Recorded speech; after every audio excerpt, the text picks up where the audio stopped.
और इस समय की बड़ी खबर आपको बता दें, बाराबंकी में मुख्यमंत्री योगी आदित्यनाथ ने बड़ा बयान दिया है। बाबरी ढांचे का पुनर्निर्माण नहीं होगा, ये योगी आदित्यनाथ कह रहे हैं। कयामत के दिन तक ये पुनर्निर्माण नहीं होगा। जो सपने देख रहे हैं वो पूरे नहीं होंगे। जो कयामत के दिन आने का सपना देख रहे हैं वो ऐसे ही सड़गल जाएंगे। कभी वो दिन आने वाला नहीं है। तो बाबरी ढांचे का पुनर्निर्माण नहीं होगा, मुख्यमंत्री योगी आदित्यनाथ ने आज बड़ा बयान दिया है। सुन लेते हैं क्या कुछ कहा। हम लोगों ने कहा था ना कि रामलला हम आएंगे, मंदिर वहीं बन गया ना, मंदिर अयोध्या में। कोई संदेह है?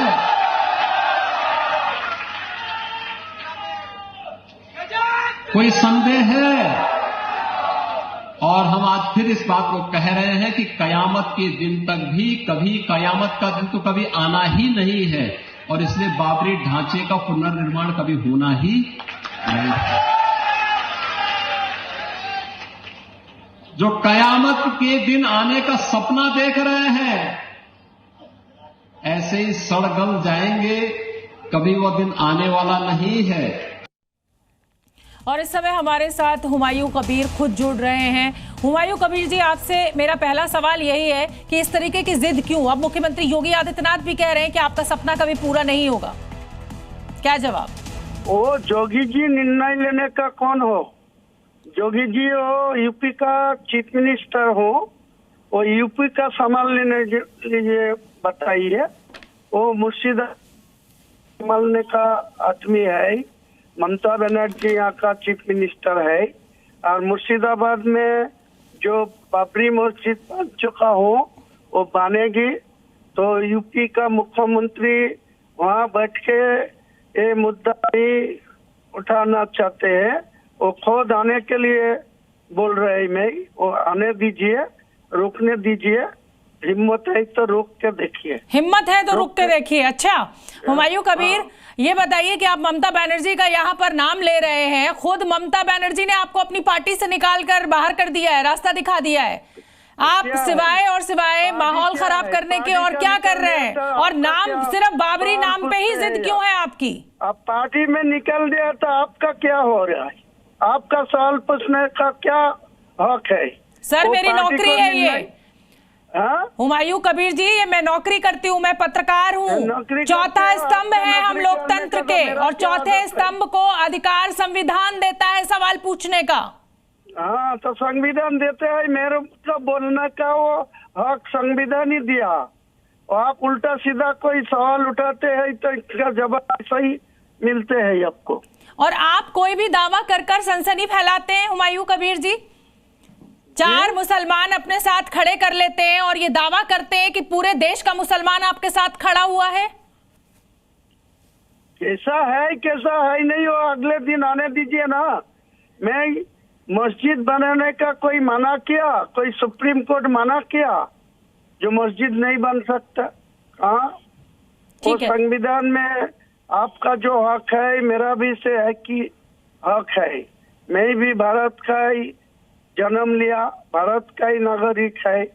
जोगी जी जो भारत का ही संविधान में शपथ लेके चीफ मिनिस्टर बना, तो वो लोग उल्टा सीधा बोलेंगे तो मैं क्या करना चाहते हैं, क्या बोलूंगा? अच्छा हुमायूं कबीर जी, आप चाहते क्या हैं? मैं आपको योगी आदित्यनाथ ने क्या कुछ कहा है वो सुनवाऊंगी, लेकिन उससे पहले मैं आपसे ये जानना चाहती हूँ कि अगर आपके एक छोटे से फैसले से, आपकी एक छोटी सी मांग से देश का माहौल खराब होता है, तो क्या आप एक सच्चे मुसलमान होने के नाते ऐसा करना चाहेंगे? मेरा सवाल तो पूरा सुन लीजिए। वो मस्जिद बनाऊंगा, कोई कुछ रुक सकता, रुक लीजिए।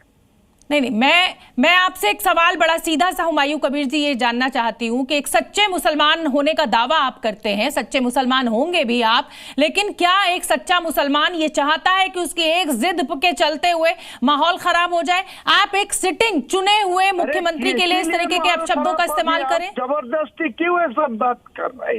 माहौल कैसा खराब होगी? आप जो मंदिर बनाया, जोगी जी जो मंदिर बनाया, मैं किसी ने विरोध नहीं किया, तो मैं मस्जिद बनाऊंगी तो जोगी जी का क्या रिश्ता है मस्जिद रुकने का?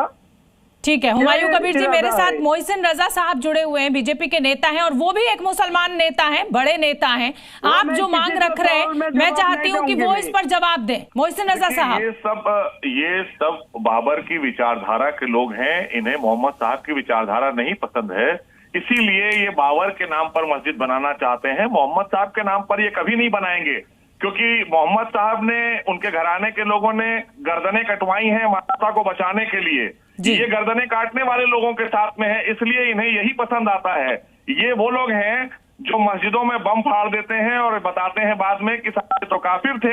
अभी इस्लामाबाद में तगड़ा ब्लास्ट हुआ, आपने देखा, उस पर एक लफ्ज नहीं बोलेंगे, उस पर इनकी जबान नहीं चलेगी, नहीं खुलेगी, बंद रहेगी जबान, क्योंकि वहां मानवता तार तार हुई है और मुसलमानों ने की है। मोहसिन रजा साहब, मेरा सवाल आपसे अब यह है कि इस तरीके की मांग अगर हुमायूं कबीर के द्वारा की जा रही है, ममता बनर्जी ने तो उनको अपनी पार्टी से बाहर का रास्ता दिखा दिया है, ऐसे में क्या आम मुसलमान, जो भी लोग उनके साथ खड़े हो रहे हैं, क्या आपकी तरफ से बड़े लोग उन्हें समझाने की कोशिश नहीं कर रहे हैं कि इससे माहौल खराब हो सकता है? और एक सिटिंग चीफ मिनिस्टर मुख्यमंत्री योगी आदित्यनाथ के लिए इस तरीके की भाषा, हिम्मत तो करके दिखाएं, क्या उनको कोई समझा नहीं रहा है या अपनी सस्ती राजनीति के लिए हुमायूं कबीर कोई भी रास्ता चुन रहे हैं? देखिए, सस्ती राजनीति के लिए ये सब बिकाऊ लोग हैं, इनका कोई कैरेक्टर नहीं है। इस तरह के लोग जो बाबर के नाम पर मस्जिद बनाने की बात कर रहे हैं आज वेस्ट बंगाल में, ये सब बिकाऊ लोग हैं। मैंने कहा ना कि ये मोहम्मद साहब के अनुयायी नहीं हो सकते, क्योंकि आप अगर बनाना है तो मस्जिद बनाइए ना मोहम्मद साहब के नाम पे, मस्जिद मोहम्मद ही बनाइए ना। किसने मना किया आपको? नहीं, उस पर नहीं बनाएंगे, उस पर बनाएंगे जिसने, जो आक्रांता था, जिसने यहाँ पर लोगों को प्रताड़ित किया, जिसने यहाँ पर जिसके पूर्वजों ने यहाँ पर गड़बड़ किया, उसके नाम पर इसलिए बनाएंगे क्योंकि ये उसी विचारधारा को दिखाना चाहते हैं कि जो कट्टरवादी विचारधारा है तो वो नहीं चलेगी। उसको लेकर आदरणीय योगी जी ने बयान किया है। बिल्कुल, देश में कोई बाबरी मस्जिद नहीं तामीर होगी मोहम्मद साहब के नाम पर। बिल्कुल, बड़ी बात आप कह रहे हैं, बड़ी बात मोहसिन रजा कह रहे हैं कि कोई भी मुसलमान बाबरी मस्जिद नहीं बनाना चाहता। बहुत बहुत शुक्रिया आपका मोहसिन रजा साहब। अगली खबर का रुख करेंगे बंगाल में बन रही बाबरी मस्जिद को लेकर। कल का दिन आर पार का हो सकता है। एक तरफ हुमायूं कबीर कल से बाबरी निर्माण शुरू करने जा रहे हैं, तो वहीं कुछ हिंदू संगठन इसको रोकने के लिए मुर्शिदाबाद रवाना हो चुके हैं, और वो भी हाथ में फावड़ा लेकर। अब सवाल ये खड़ा होता है कि आखिर 20 घंटे बाद बंगाल में बाबरी पर क्या होगा। घड़ी की सुइयां जैसे जैसे आगे सरक रही हैं, वैसे वैसे बंगाल की बाबरी को लेकर महासंग्राम का खतरा बढ़ता जा रहा है। एक तरफ फावड़े हाथ में लिए विश्व हिंदू रक्षा परिषद मुर्शिदाबाद के लिए निकल चुका है। प्रण बाबरी निर्माण रोकने का है। दूसरी तरफ बाबरी निर्माण रोकने की बात करने वालों को हुमायूं कबीर ने सीधी धमकी भी दे डाली है। हिंदू संगठन कह रहे हैं कि वो नई बाबरी बनने नहीं देंगे, तो हुमायूं कबीर ने भी कह दिया है कि देखें उन्हें रोकता कौन है। पत्थर का जवाब पत्थर में ही देंगे। माहौल ऐसा है कि सवाल ये बनता है कि आखिर मुर्शिदाबाद में कल होगा क्या? क्या बाबरी के नाम पर एक बार फिर से बड़ा बवाल कल होने जा रहा है?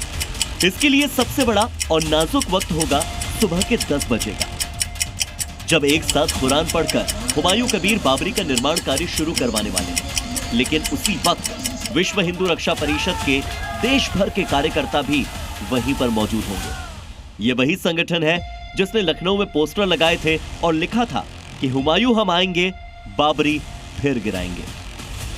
और अब वो मुर्शिदाबाद के लिए जब निकले हैं तो हाथ में फावड़े भी हैं।